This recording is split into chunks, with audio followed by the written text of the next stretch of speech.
Good morning, everybody. Good to see you, and good to meet you all. My name is San. I used to live here. Long story in short. So before I say anything, do you have any questions? Not about me. Anything pertaining to? Don't ask about me. Oh. I'm sorry? I said, what is life? What is life? Oh boy, that's a good question. That's a very good question. Well, why don't we just talk about it? So life is life, right? So life is many things. It's made out of so many things, and in life we have so many. It's just not a one thing, and so the whole life in Buddhism, it's called, these are skandhas. Skandhas means that we are made out of these group of things, and so it's true. Even that time, even it's today. And so there is no a perfect answer, because for each person, life can be very different. And some may define it as it's miserable. Some might say it's as joyful. Some might say, right? So there are many ways that you can look at life. So we are made out of things, and so the nature of things, that they fall into their nature. And so we are made out of all these particles, not just us, everything. But since we are talking about the human body, the flesh, the body, and so it's all made out of tiny, tiny, tiny particles, and we all know that. These are through vibrations, energy, and tiny particles and chemicals. That's who we are. And so if a chemical misplaced, or there is an imbalance happen, what's going to happen? Basically, we're screwed. So in order to keep this whole thing together, and we have to, in order to kind of lift up the quality of life, and so there is an actual work that need to be done. And so that quality of work is what determines whether your life is actually a pleasant one or an unpleasant one. And so in that sense, you are the navigator, the body that you have given. And so if we can sit down and learn few tricks to how to navigate life, and you can reach to the goal that you want, where that we all are looking for in one way or the other to have a little bit of a easy life, and we want to have a problemless life. You can't have a life. We can't have a life without problems. There is always going to be something. It's like you resolve something and then something else arises. Does that sound like familiar? Yeah. It's like the waves in the ocean, right? When one wave stops and there is another one follows it. And so this is kind of the pattern. And so life becomes harder when we fight with life, when we fight that nature. And if, without fighting it, if we learn a way to step back and accept whatever it is and to deal with it, that turns around, and that whole experience that you are having, make it not necessarily a pleasant one, but it's a durable one. But our problem is that when we have the issues that we face, our very natural tendency is to react to it, because we want to change it. It's like when you're sitting, right? You sit 30 minutes and you have a little knee pain. What's our natural tendency? Okay, I have to change it. Your brain tells you to change it because you don't like the pain. And so you just go ahead and change it. And this seems like a very a mundane kind of experience or an example. But this is how we approach to every experience in life. We want quick fixes. And so when we don't like something, we want to change it, and so we just go ahead and try to change it. And when we try to change it, and there are other things that happens, and then finally we realize, oh God, I can't really fix it. And so there go the happiness or the peace that you're looking for out the door.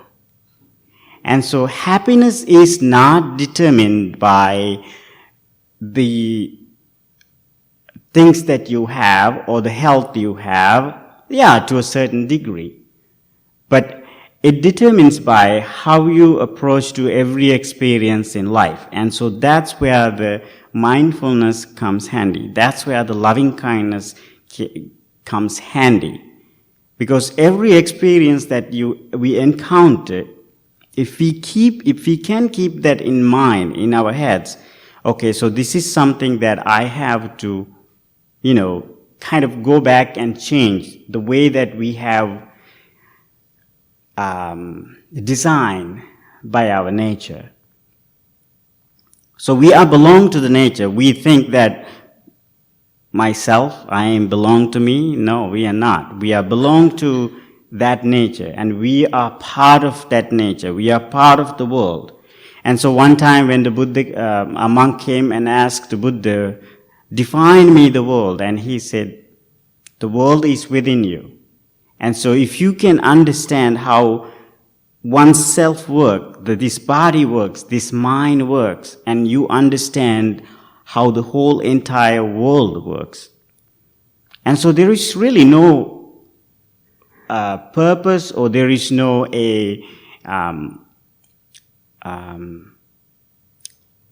there is really no reason to fight with that nature. And all we can do is actually to learn to accept it. And when we accept it, it just becomes, we understand that it's part of us, the hurts that we feel, the pain that we feel, and the excitements that we feel, and the joyful moments that we feel. And everything we embrace as it comes, and then we let go as they leave. So there is these two things that we struggle in life, is that we like good ones, we don't like bad ones. We like pleasant experience, we don't like unpleasant experience. And so our lives are made out of these two. And so the day we born till the moment we die, our struggle has been this. We try to push away things we don't like, get closer to things we like. But in reality, it seems like the things that we want to keep, things that makes us happy, they makes us happy for a little bit of time, and then afterwards they leave. And when they leave, what remains? Again, hurt. Again, unpleasant experiences. And so no matter what, and so this is going to be a part of living and part of life. And so the Buddha's message across the world is to understand this particular nature. And so that's why we practice mindfulness. Mindfulness practice or the loving kindness practice or whatever the meditation that you practice is not about feeling good about yourself in this moment. Yeah, it's nice to come this beautiful space, sit here and to listen to a beautiful chanting, to a nice talk and just, walk out. It's so much easy. It feels better. But this path is actually go beyond that. This is a lifestyle. It's something that we have to build into our life every day. Every moment that arises has to scan. So the mindfulness practice, in a way, is kind of a mechanism to scan yourself. Every thought coming your way, every pain coming your way, every hurt that you feel, and things that we don't like. And to scan everything, and it's like going through a security in the airport, at the airport, right? They scan everything. And so everything that happens in life need to be scanned. It seems like a lot of work, doesn't it? It is. Maintaining this life is a lot of work. And so the quality of our well-being actually depends on how much effort and time we really put into to navigate this. So in that sense, you are your own savior. So the happiness or the peace that you're looking for in life, it's a lot of work, and so it's attainable. But just because how we have given these pictures, going to church or coming to a temple or any other places that your spiritual paths leads to, that they always seems to say that becoming enlightenment or going to heaven or whatever your goal is in life is going to be our image that we have is, this is why I want to do it. It's blissful, there is no pain, there is no suffering. No, you're going to suffer. Pain is going to happen. You're going to have your physical body carry around wherever you go. But it's just how we approach to it. And so there are so many research done. The people who practice mindfulness practice and the people who doesn't do mindfulness practice, they have completely two different ways how they handle day-to-day experiences in life. Pain, for example. Nobody likes pains. Nobody likes to get hurt. Right? Except Brianna. I love the way you hurt. So, anyway, I think she's unique in that way. But we don't like it. I don't like pain. So anyway, so when these things happens, when we have mindfulness practice, so in neuroscience that they have done research, when we have pain, 40% of our pain within our control. So we only need actually the other help for 60% if you're 100% in pain. So imagine that. And so it's just that how we approach to a particular experience. Let's say if you are somebody who struggles with anxiety or a depression, things like that. And so there are medications, of course, for everything. There is a pill.